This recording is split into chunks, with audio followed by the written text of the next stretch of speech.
Que maravilha poder passar esses momentos juntos, estudando a palavra de Deus. Eu tenho sido abençoado com as mensagens aqui proferidas, com os cânticos que nós ouvimos e com as orações que nós elevamos até o Senhor.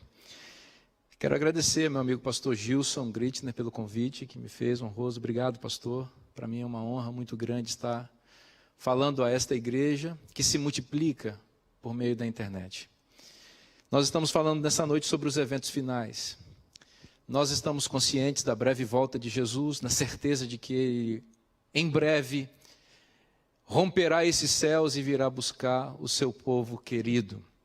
Os eventos finais são uma série de acontecimentos que antecedem a volta de Jesus. Nós falamos aqui sobre a sacudidura, e nós explicamos que a sacudidura é um processo, porque ela está em curso, e ela é um evento porque ela ocorre com o seu ponto máximo quando ocorre um outro evento, que é o decreto dominical, que nós acreditamos que ocorrerá em breve, quando poderes políticos e religiosos se aliarem para definir um tipo único de adoração religiosa. A igreja se manterá fiel a despeito dessa exigência. Nesse contexto também outros eventos finais ocorrem, como selamento do povo de Deus. O que é o selamento? Já foi explicado aqui hoje. É Deus separando o seu povo e definindo quem é seu e quem não é seu. Vocês sabem que o selo de Deus envolve a lei de Deus e que o dia de guarda, o sábado, é o grande selo de Deus. Por quê? Porque o selo de Deus está em oposição à marca da besta, que é o decreto dominical. A marca da besta será esse decreto dominical que violará a consciência das pessoas e imporá essa religião, ou esse exercício religioso. Então, quando o mundo aceitar esse decreto dominical e se curvar diante da imagem da besta, o povo de Deus se manterá fiel a ele e rejeitará esta ordem e receberá, então, do contrário, o selo de Deus. Então, esse é um evento final também, decreto dominical, selamento também é, a sacudidura também é. Haverá também um outro evento muito importante em associação a este que já foi mencionado aqui esta noite, que é a chuva serôdia. O que é a chuva serôdia? É o batismo com o Espírito Santo que alcançará os selados. Por que cairá a chuva serôdia sobre os selados?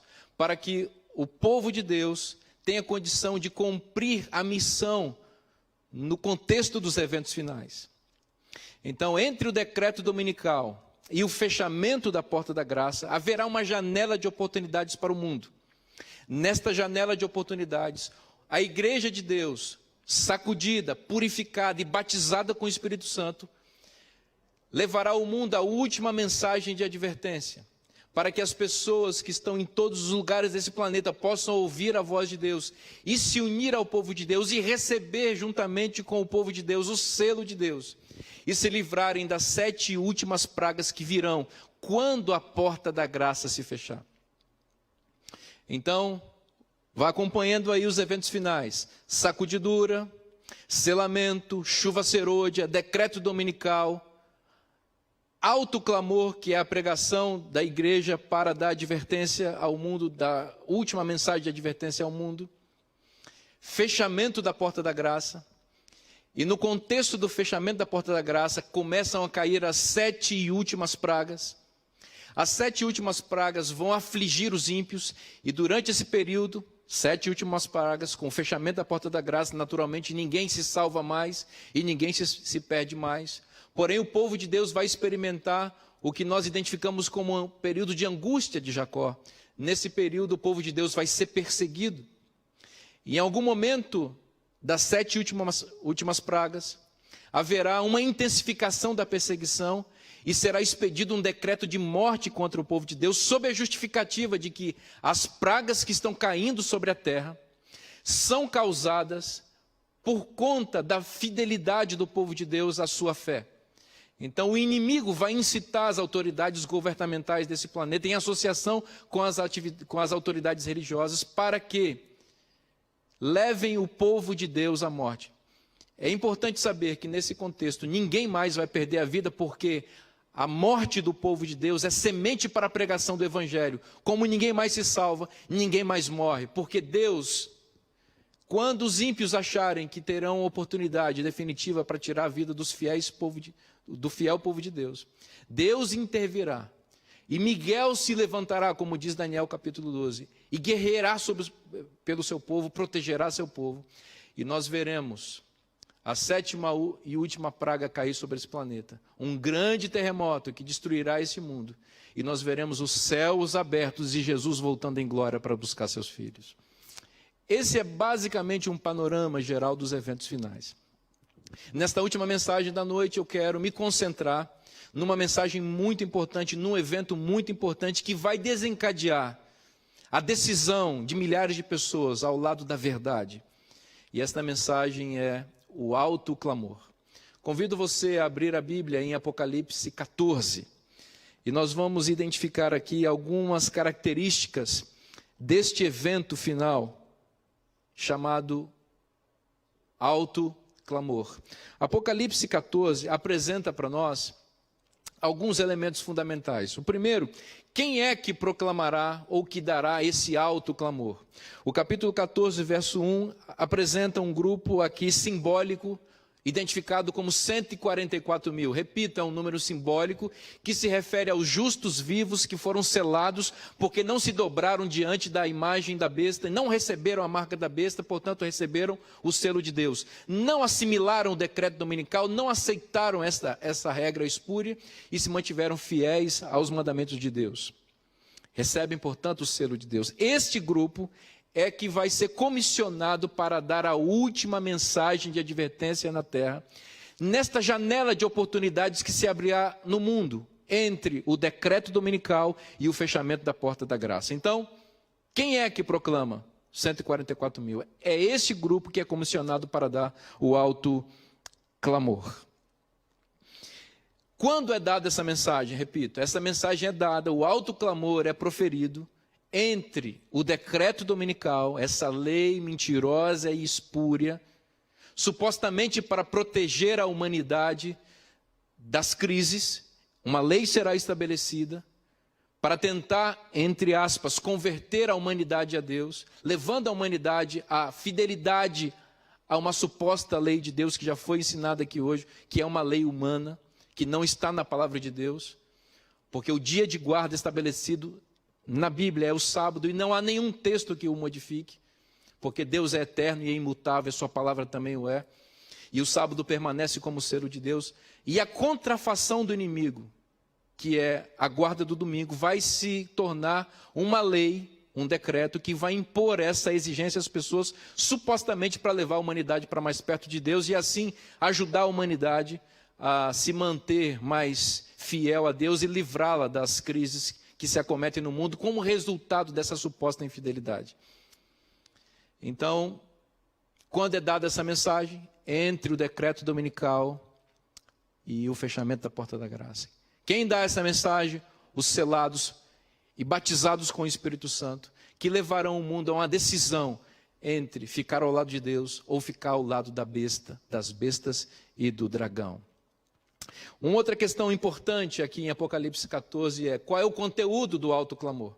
E o conteúdo aparece basicamente a partir dos versículos 6 até o versículo 11.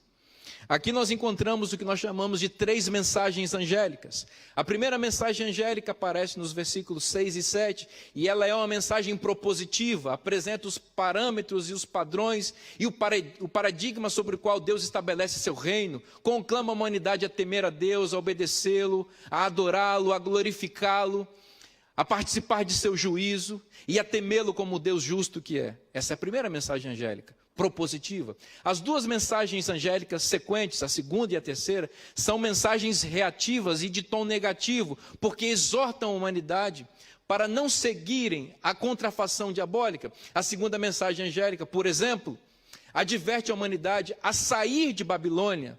Em associação com Apocalipse 18, versículo 4, a segunda mensagem angélica diz que Babilônia vai cair. É como um prédio que vai implodir, e se você estiver debaixo desse prédio, ele vai esmagar você, então saia de Babilônia. É a segunda mensagem angélica.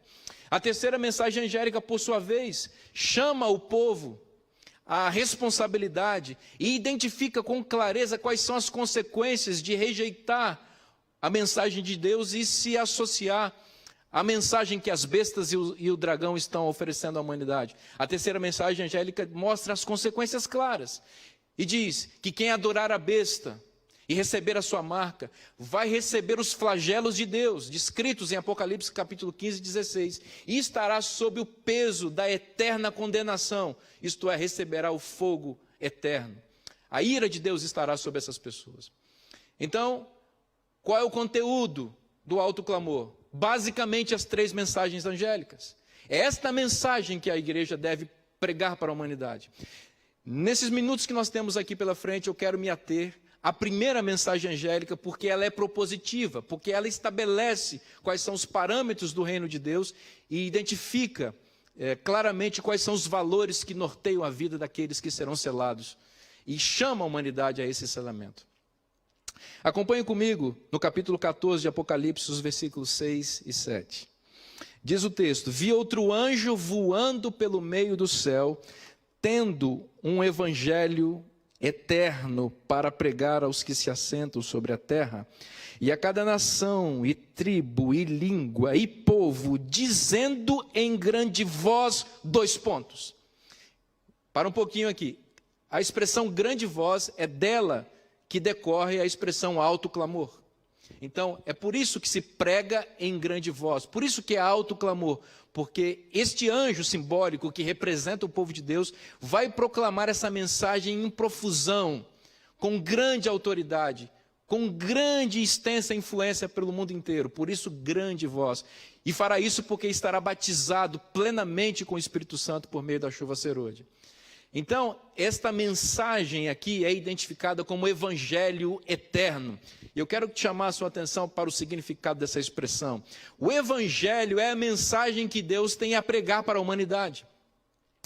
E o substantivo evangelho aqui é modificado pelo adjetivo eterno, no sentido de que esse evangelho é imutável, ele é desde Gênesis e Apocalipse, desde o Éden até a volta de Cristo. Este evangelho não mudou. É importante observar que o evangelho é modificado pelo adjetivo eterno, porque isso pressupõe a existência de outros evangelhos, e o apóstolo Paulo mesmo advertiu em sua epístola aos Gálatas que havia outros pregadores pregando outros evangelhos diferentes daquele que ele pregava, e ele disse que esses deveriam ser considerados anátema. O evangelho de Deus é o evangelho eterno, repito, imutável, e não outro deve ser pregado. É importante que a igreja de Deus hoje, no contexto que antecede aos eventos finais e à volta de Jesus, esteja bem consciente de que mensagem ela tem que pregar. Essa mensagem precisa estar sendo entronizada em nossa mente, em nosso coração, e sendo proferida de nossos púlpitos hoje, porque é esta mensagem que nós vamos pregar no contexto do alto clamor. Quando o decreto dominical sair, nessa janela de oportunidades que se abrir para a humanidade se converter, antes que seja tarde demais, Deus esperará que em alto clamor o evangelho eterno seja pregado e não outra mensagem. Nós precisamos conhecer essa mensagem porque é ela que nós vamos pregar. Então, observem que o versículo 7 de Apocalipse 14, apresenta em forma de esboço, quase que em tópicos, qual é o conteúdo do evangelho eterno. E eu vou passar com vocês rapidamente por eles. O primeiro tópico do evangelho eterno é temei a Deus. O que significa essa expressão? É importante que nós recorramos à Bíblia e ao uso que se faz dessa expressão na Bíblia para entendermos seu significado. Essa expressão se refere ao temor do Senhor. Em todas as ocorrências dessa expressão na Bíblia, o temor do Senhor está associado diretamente com a guarda dos mandamentos. Portanto, em primeiro lugar, quero deixar muito claro a você que no conceito divino de evangelho não existe separação entre lei e graça. O Evangelho de Deus tem no seu centro a sua lei, porque a sua lei é a expressão do seu caráter. E diz a Bíblia que Deus é amor. Se Deus é amor e a lei é a expressão do seu caráter, ninguém pode imaginar que obedecer à lei é contrário ao Evangelho. Infelizmente, essa é uma mentira que tem sido propagada por muitas denominações, fazendo uma separação falsa entre a lei de Deus, os 10 eternos mandamentos e o Evangelho da graça. Não existe essa separação na Bíblia. A definição apocalíptica de Evangelho eterno coloca no centro do Evangelho a lei amorosa de Deus. Muitos textos da Bíblia poderiam ser usados para provar isso daqui. Só para você ter ideia, uma das primeiras ocorrências da expressão temor do Senhor nas Escrituras ocorre exatamente em Êxodo capítulo 20, texto em que Deus pronuncia sua lei. Ali Moisés diz que Deus apareceu em glória no Monte Sinai, proferindo seus 10 mandamentos para que o povo o temesse. Então os 10 mandamentos estão associados com o temor do Senhor. Temer a Deus é guardar os seus mandamentos. O próprio Salomão, em Eclesiastes capítulo 12, diz na conclusão do seu livro, que o dever de todo homem é temer a Deus e guardar os seus mandamentos. Portanto, não existe dissociação, separação entre a lei eterna de Deus e o Evangelho, porque o Evangelho eterno se expressa no Decálogo. Os adventistas têm pregado isso há décadas, desde seu estabelecimento como povo de Deus na terra, de que a lei de Deus é a expressão do seu caráter e de seu amor. E isso está no centro de nossa pregação, porque está no centro da pregação bíblica. O segundo tópico do Evangelho eterno, que comporá o alto clamor que será pregado no contexto dos eventos finais, na janela de oportunidades de salvação para a humanidade, entre o decreto dominical e o fechamento da porta da graça, é: temei a Deus e dai-lhe glória. O que é dar glória a Deus, senão adorá-lo? Dar glórias a Deus é adorar a Deus. Eu pergunto a você, onde alguém pode aprender a adorar a Deus? Que texto da Bíblia poderá dar para nós um manual mais perfeito a respeito de como Deus gosta de ser adorado, senão os 10 mandamentos? O primeiro mandamento, por exemplo, diz: não terás outros deuses diante de mim. E este mandamento evidencia a exclusividade da adoração a Deus. Deus não divide sua glória com ninguém. Ele requer e exige que a adoração seja unicamente para Ele. O segundo mandamento diz: não farás para ti imagens de escultura. Isso significa que Deus tem uma forma ideal e real, e uma forma pela qual Ele exige que seja adorado. Ele não permite que sejam feitas representações dele, muito menos de outros seres, na adoração. Ele quer ser adorado em espírito e em verdade. O terceiro mandamento apresenta a seriedade da adoração a Deus, ao especificar que inclusive o nome de Deus deve ser respeitado e não deve ser pronunciado de forma vã, para mostrar que na adoração e em qualquer aspecto da nossa vida, Deus precisa ser honrado e exaltado. O quarto mandamento da lei de Deus, inclusive, especifica o dia especial que Deus deseja e quer e requer que seja adorado, que é o sábado. Observe que os 4 primeiros mandamentos apresentam uma dimensão vertical da adoração, enquanto os 6 outros mandamentos apresentam uma dimensão horizontal e social da adoração, uma dimensão ética da adoração, em que nós adoramos a Deus em nossos relacionamentos interpessoais, respeitando nossos pais e a autoridade, respeitando a vida, o matrimônio, a propriedade privada, a honra, e não permitindo que a nossa consciência, a nossa mente seja invadida por pensamentos impuros e cobiçosos. Observe, você quer aprender a adorar a Deus? Quer aprender a glorificar a Deus? Você aprende aonde? Nos mandamentos. Portanto, repito, é mentirosa, é falaciosa qualquer tentativa de separar a lei de Deus do Evangelho, porque diz o anjo que corta o céu no contexto da pregação evangélica nos eventos finais. O Evangelho eterno é temer a Deus e dar-lhe glória. E onde se aprende a temer a Deus e a glorificar a Deus? Senão nos 10 mandamentos. Vamos seguir.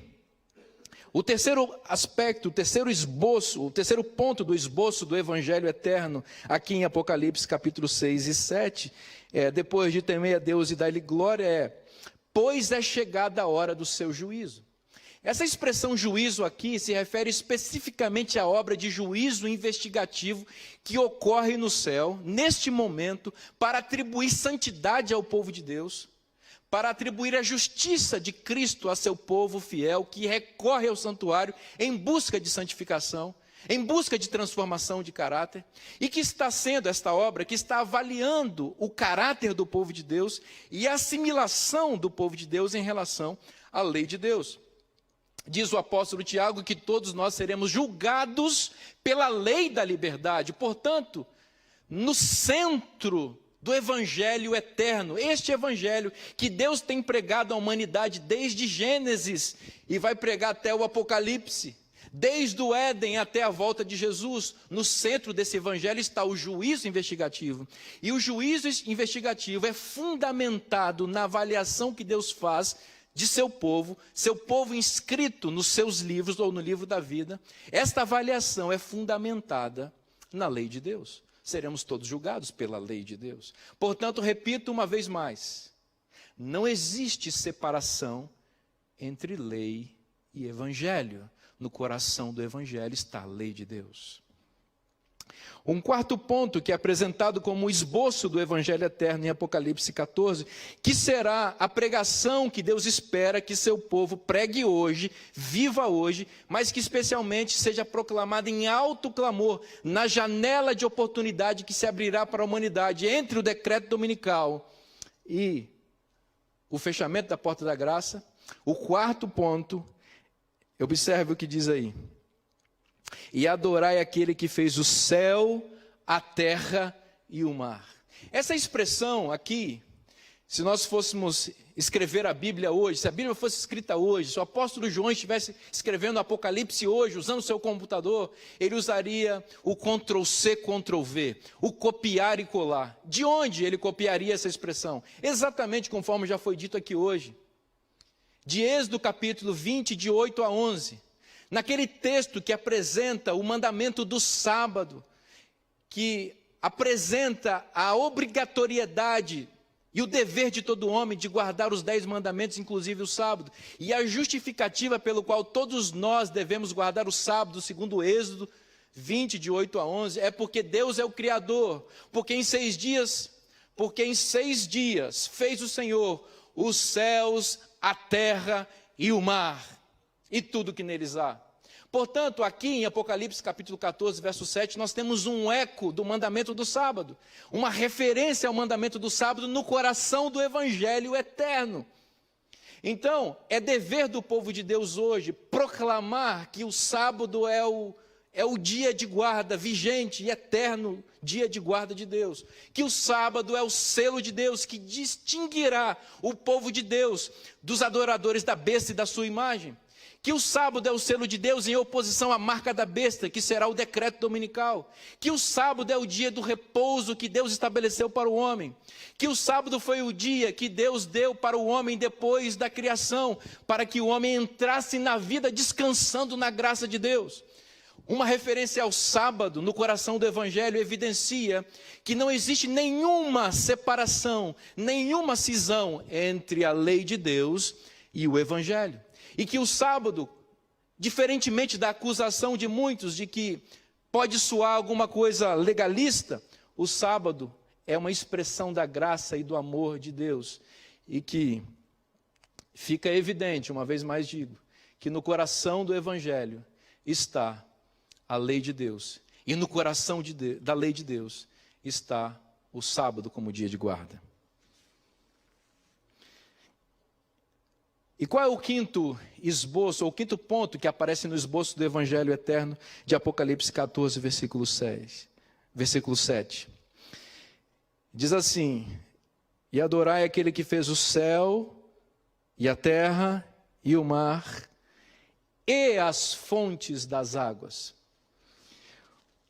O que é a expressão as fontes das águas? O que ela significa na Bíblia? Essa expressão ocorre, em primeiro lugar, na Bíblia, em Gênesis capítulo 7 e em Gênesis capítulo 8. O que é descrito ou narrado em Gênesis capítulo 7 e capítulo 8? Em Gênesis capítulo 7, nós temos um texto que refere-se às fontes do abismo ou às fontes das águas. Lá no capítulo 7 de Gênesis diz que Deus, para destruir o mundo, abriu as fontes do grande abismo, que jorrou água debaixo da terra. Debaixo do oceano havia água e essa água subiu e inundou o planeta, porque Deus estava insatisfeito com a maldade contínua que habitava o coração humano. E Deus resolveu, portanto, dizimar a humanidade no contexto do dilúvio. Porém, essa expressão fonte das águas ou fontes do abismo também aparece em Gênesis capítulo 8, depois do dilúvio. E nesse capítulo é dito que Deus fechou as fontes do abismo. Veja, enquanto um texto diz que Deus abriu as fontes do abismo para destruir a humanidade, o outro diz que Deus, depois do dilúvio, fechou as fontes do abismo. Para quê? Para reconstruir um novo mundo, a partir de uma nova humanidade, iniciada por meio de Noé e sua família. O que essa expressão aqui nos indica? O dilúvio foi uma manifestação real da ira divina. O dilúvio é uma evidência de que Deus chega a um ponto em que Ele age para impedir a maldade que se alastra pela humanidade. O dilúvio é uma evidência de que Deus não está impassível diante da perversidade, da promiscuidade, da maldade que predomina neste mundo. O dilúvio evidencia que Deus agiu no passado e de que Deus agirá em breve para destruir o mundo uma vez mais. O dilúvio evidencia que as fontes, agora não das águas, mas de fogo e enxofre, vão se abrir e romper para destruir a humanidade perversa. As fontes vão se abrir como se abriram no dilúvio, agora não mais com água, mas com fogo. Porém, o dilúvio nos ensina que o mesmo Deus que abriu as fontes das águas para destruir o mundo, foi o Deus que fechou as fontes das águas para reconstruir a humanidade.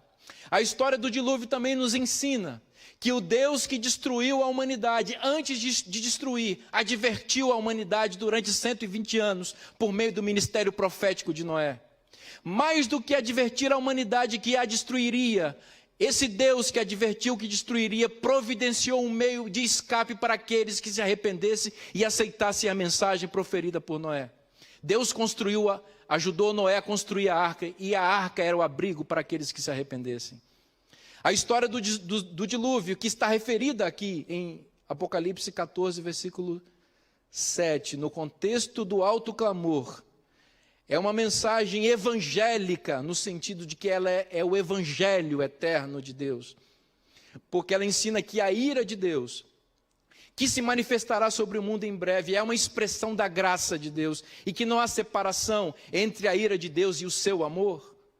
Porque quando Deus se apresenta como irado e com ira para exterminar, antes de fazer isso ele adverte, ele providencia um meio de escape, e ele batiza um povo com poder para pregar essas advertências à humanidade. Esse é o evangelho eterno. Esse é o alto clamor que Deus espera que a sua igreja pregue com poder e grande glória. É esta mensagem que deve invadir nosso coração hoje, que deve influenciar toda a nossa vida, que deve estar presente em nossos púlpitos, que deve ser o esboço de nossa pregação, falada e vivida. É isso que Deus espera de nós. Temer a Deus, repito, é guardar os seus mandamentos. Dar glória a Deus é adorar a Deus, e isso só é possível se nós aprendermos como fazer isso. E o decálogo é exatamente esse resumo, essa apresentação a respeito de como devemos glorificar a Deus, de como devemos adorar a Deus na beleza da sua santidade. O juízo investigativo que ocorre no céu, ele ocorre com base nos parâmetros eternos da lei de Deus, que foi estabelecida para ser a guia ou o guia de comportamento do povo de Deus. Esse juízo que ocorre no céu, ele avalia o povo de Deus, como eu disse, atribui santidade ao seu povo, atribui justiça, mas também se estabelece para julgar os atos perversos dos inimigos do povo de Deus. Esse juízo que ocorre no céu hoje, fundamentado na lei de Deus, é a nossa oportunidade de salvação. Portanto, é a oportunidade de salvação de toda a humanidade e deve ser objeto de nossa pregação. Nossa mensagem, nossa ênfase deve estar toda voltada para isso, para que a humanidade seja advertida e não seja relaxada ou não se sinta confortável em sua condição. O mundo precisa ouvir com poder e grande glória que há um Deus justo no céu, que avalia o caráter e o comportamento daqueles que professam ser cristãos, e que Deus está preparando um povo para viver na eternidade, e que Deus é minucioso nisso. Ele é gracioso, Ele é amoroso, mas Ele é exigente. A nossa aceitação ao Evangelho não pode nos levar a viver uma vida relaxada, sem compromisso com a sua lei. A lei de Deus, repito, ela é o parâmetro do caráter divino, é a expressão do amor de Deus. E quando nós nos apropriamos dela por meio do Espírito Santo, que a inscreve em nosso coração, nós evidenciamos o caráter de Cristo. E assim, as pessoas têm acesso a quem é Deus por meio da nossa vida e de nosso comportamento. Autoclamor é a mensagem que será pregada com poder e grande glória no contexto dos eventos finais. Deus terá um povo que proferirá essa mensagem. Quem é esse povo? 144 mil. Quem são os 144 mil? Aqueles que receberam o selo de Deus e que não aceitaram se dobrar diante da imagem da besta. A imagem da besta que terá um decreto dominical que imporá a obrigatoriedade da guarda do domingo. Quando isso ocorrer, repito, estará estabelecida a imagem da besta e a marca da besta. O povo de Deus vai se manter fiel a Deus, custe o que custar, porque ele vai confiar na graça divina, mesmo em face às severas ameaças à sua liberdade.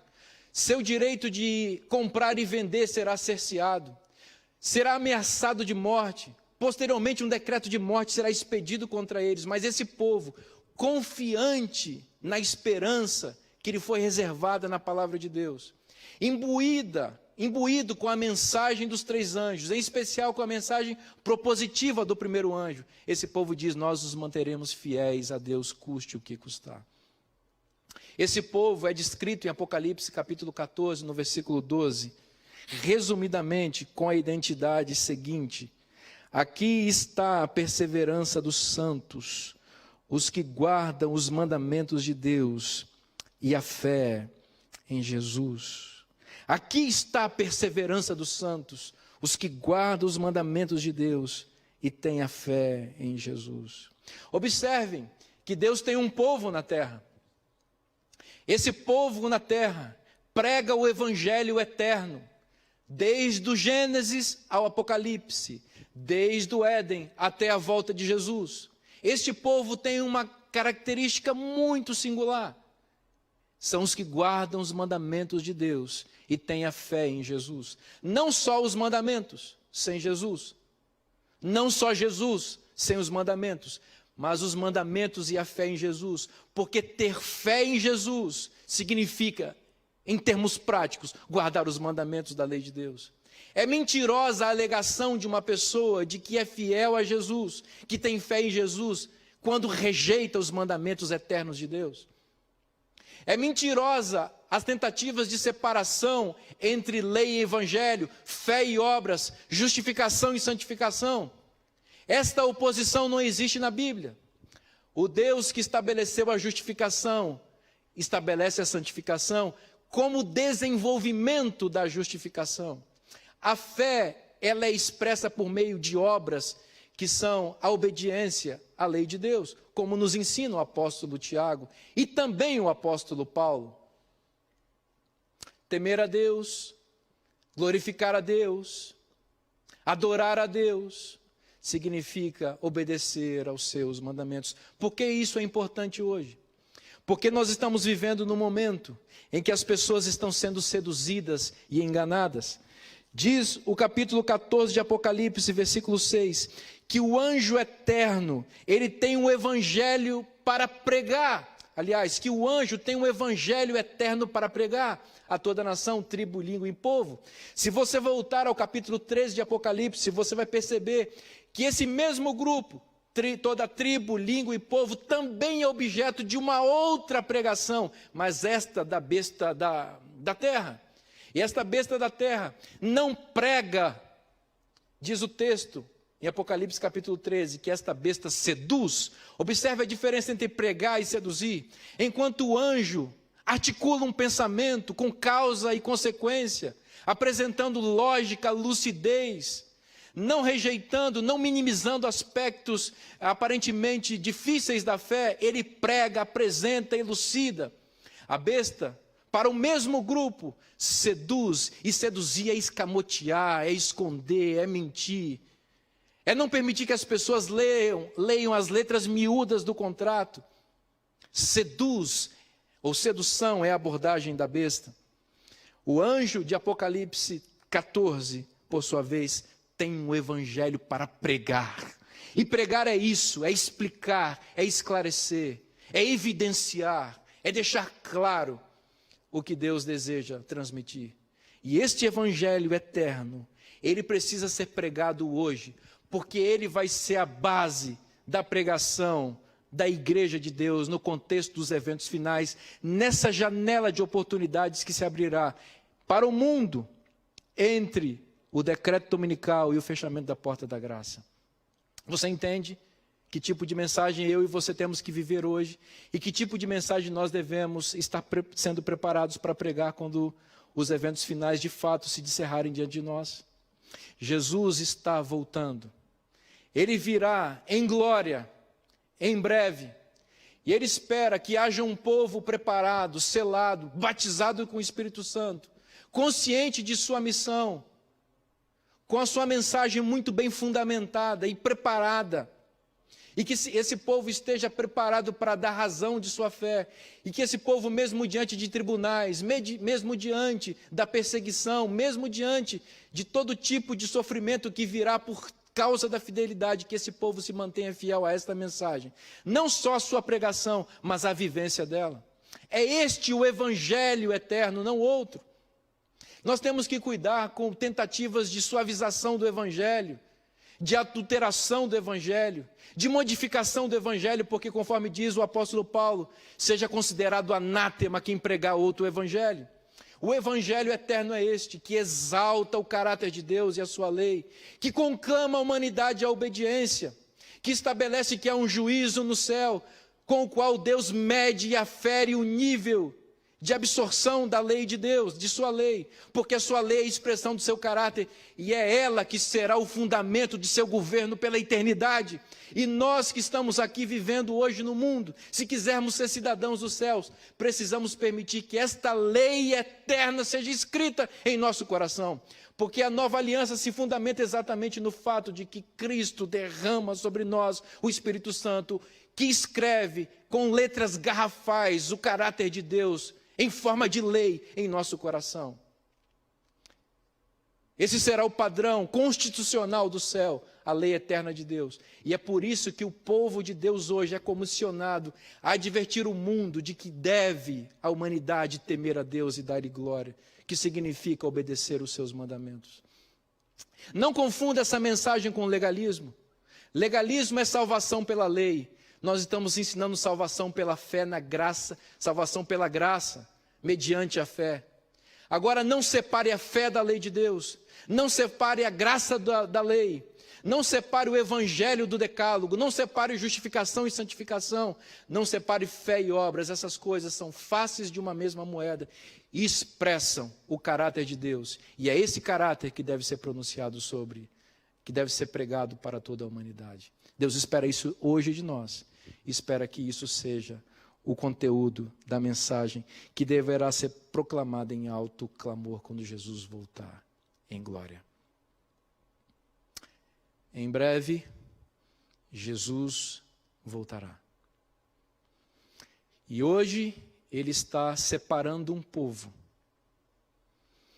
para dar ao mundo a última mensagem de advertência.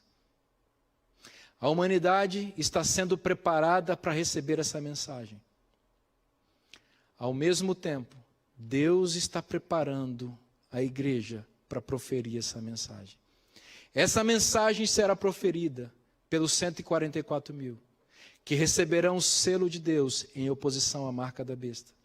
Serão batizados com a chuva serôdia e, portanto, terão poder para proclamar com autoridade essa mensagem. Essa mensagem vai estar em direta oposição aos padrões mundiais da época. Enquanto nós estaremos dizendo que a lei de Deus tem que ser obedecida, as bestas e o dragão estarão ensinando que a lei de Deus terá que ser pisada. Portanto, a nossa mensagem vai estar em direta oposição aos líderes governamentais e religiosos da humanidade no contexto dos eventos finais. Enquanto a Babilônia mística estiver imperando e dominando a humanidade, nós seremos conclamados a dizer que Babilônia cairá. Observe como nossa mensagem parecerá estranha. Nossa mensagem também levará a humanidade a temer, exortará os povos a temer, receber a marca da besta, porque isso terá como consequência os juízos de Deus que cairão em forma de pragas e o consequente castigo eterno que virá sobre a humanidade que não se submeteu às leis de Deus. Observe que é esta mensagem que Deus precisa que seja pregada. E para que esta mensagem seja pregada, Deus está selecionando um povo. Um povo que ficará de pé quando o mundo inteiro se ajoelhar diante da imagem da besta. Um povo que estará imbuído de tal forma da graça de Deus, que não permitirá que os ditames mundiais e humanos violentem ou violem sua consciência. Se manterão fiéis a Deus, custe o que custar. É esse povo que Deus está esperando. É esse povo que Deus está preparando. Eu digo a vocês, mais uma vez, que esse povo é identificado no versículo 14 como santos, perseverantes, que se mantêm fiéis, custe o que custar, porque guardam os mandamentos de Deus e têm a fé em Jesus. Eu já decidi de que lado eu vou estar. Quando as bestas e o dragão erigirem uma imagem que imporá a obrigatoriedade do desrespeito à lei de Deus, eu e minha casa serviremos ao Senhor. Quando esse decreto iníquo foi estabelecido, eu já decidi que eu e a minha família ficaremos em pé quando o mundo se ajoelhar. A pergunta nessa noite é: de que lado você estará quando essas coisas acontecerem? Que mensagem você estará ouvindo? Que mensagem você dará ouvidos? A pregação do anjo que prega o evangelho eterno e imutável de Deus, ou a sedução falaciosa e mentirosa da besta? A sua posição naquele dia vai depender da posição que você assume hoje. Um dia Jesus vai voltar. E não pense que vai estar no céu todas as pessoas. Estará no céu com Cristo aqueles que decidirem ficar de pé quando o mundo inteiro se ajoelhar diante da imagem da besta. Não será fácil, eu preciso advertir você.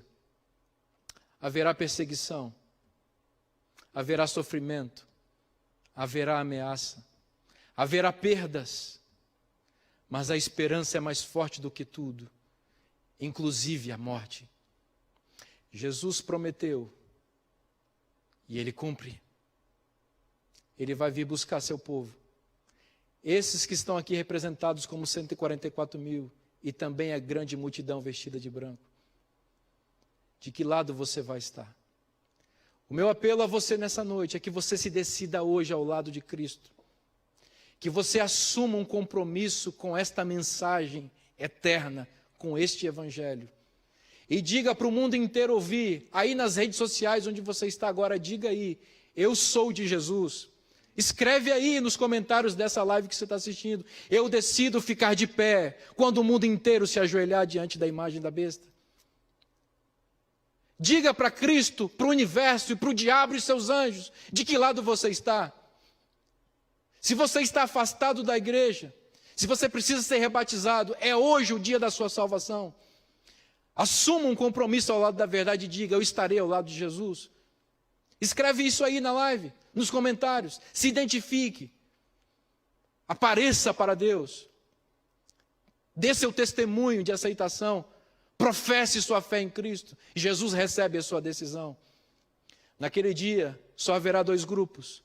Os que ficarem de pé e aqueles que se ajoelhem diante da imagem da besta. Eu e minha casa já decidimos de que lado vamos estar. E você? O meu desejo é que você se coloque ao lado da verdade. Jesus está recebendo a sua decisão. Ele recebe você de braços abertos. Ele anota seu nome no livro da vida e do Cordeiro. E Ele em breve voltará para buscar seus filhos queridos.